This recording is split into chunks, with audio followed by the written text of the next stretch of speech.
There is something that does not add up in this image. A 10-year-old girl is sitting on the most uncomfortable bench in the world, the bench outside the principal's office.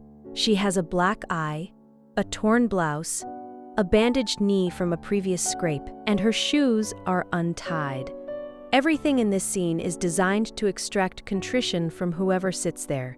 The institutional hallway, the linoleum floor, the framed certificates on the wall asserting the orderly authority of the school. And in the background, a door left slightly ajar, behind which two adults are conferring in low voices about what they are going to do with her. But her face is not doing what it is supposed to do. She is grinning, not nervously, not apologetically, with the calm satisfaction of someone who has already settled the most important question of the afternoon and is now simply waiting for the paperwork to catch up.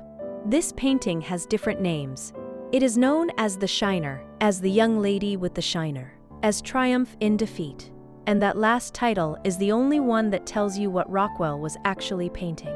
Norman Rockwell first saw her at one of his son's basketball games. Her name was Mary Willard. She was 10 years old and lived in Arlington, Vermont, the same small town where Rockwell had his studio.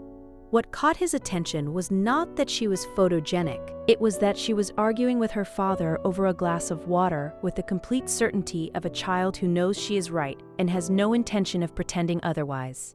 Rockwell approached her after the game. He needed a model with something specific that he had not been able to find. Years later, he described it like this. She had the ability to look sad one minute and jolly the next, and to raise her eyebrows until they almost jumped off her face. He asked her to pose for several covers over the following years. This became the most famous of them. Getting the black eye right took weeks. Rockwell tried makeup first, then charcoal. Neither looked convincing enough. He finally tracked down a boy with an actual black eye, photographed him sitting on his father's lap, and used that reference to paint Mary's Shiner. For a painter whose entire reputation rested on the precision of his observation, close was not the same as correct. On the day of the session, Rockwell gave her one instruction. Imagine you just won a fight with one of your brothers. That is the smile I need. Mary knew immediately what face to make. What Rockwell captured in that session is not a pose, it is a state of mind. The girl is not pretending she does not care about what is coming. She has genuinely already moved on. The adults behind the door are deciding her punishment. She is somewhere else entirely. She has already filed it under things that were worth it, and closed the drawer. And the entire composition is built so you feel exactly that. The linoleum floor.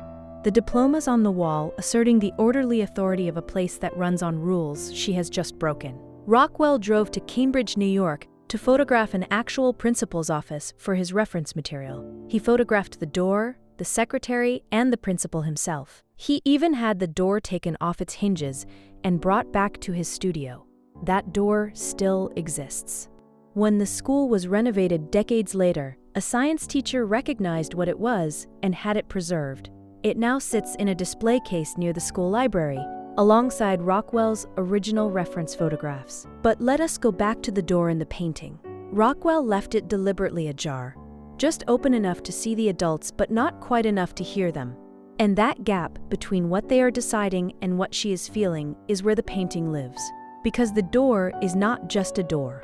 It is the entire weight of the institution concentrated into a single object. The certificates, the title, the authority, the accumulated power to decide what counts as good behavior and what does not, and what the consequences look like when you disagree. And she is sitting in front of all of that with her shoes untied. Rockwell could have painted her presentable. He could have straightened the blouse, tied the shoes, cleaned up the knee. He chose not to. Every detail of her dishevelment is still exactly as she arrived. And that decision is not an oversight, it is an argument. In 1953, a girl who got into fistfights was a problem. Girls were supposed to be tidy and quiet. Whatever had gotten her to that bench was neither. The war had ended 8 years earlier, and the culture had largely decided that women could now return to the roles they had temporarily left behind. The appropriate female posture was once again neat, aspirational, and composed. The emergency that had briefly licensed a different kind of strength was over. The girl on the bench refuses all of that. Biographer Deborah Solomon placed this painting alongside Rosie the Riveter as a representation of female strength, and the comparison holds better than it might seem. Rosie was strong in service of the war effort, with institutional permission at a moment when the culture needed her to be. This girl is strong entirely on her own terms, without anyone's permission, at a moment when the culture would have preferred she wasn't. She is not doing it for the country or for anyone else. She is doing it because she won. And the painting does not ask her to justify that. But there is one more layer to this work, and it has everything to do with the man who painted it. In 1953, Norman Rockwell had been painting covers for the Saturday Evening Post for 37 years. This was his 277th. For nearly 4 decades, he had built a version of America the country had largely decided it wanted to believe in. Small towns, honest faces, children behaving in ways that feel safe to remember rather than entirely true to experience. Critics called him sentimental and dismissed him as an illustrator. He accepted that label without argument because he used the word himself. It felt safer than the alternative, but his analyst, Eric Erikson, told a biographer something that changes everything.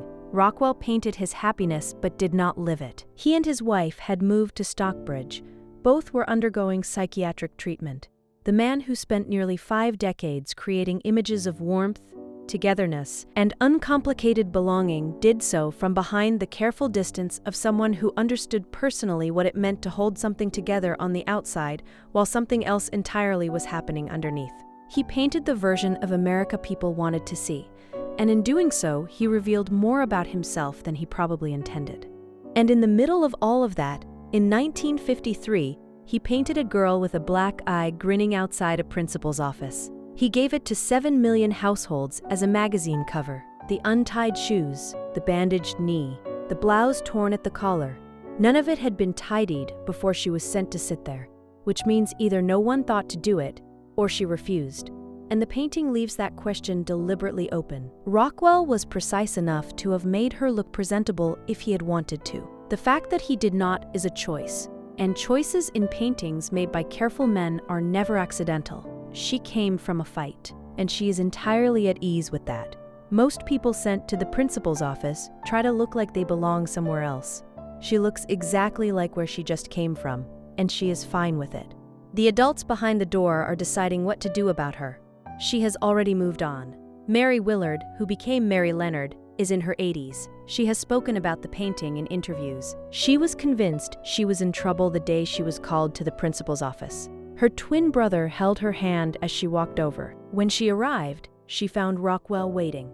He told her to smile like she had just won a fight with one of her brothers, and she knew, without hesitating for even a second, exactly what face he meant.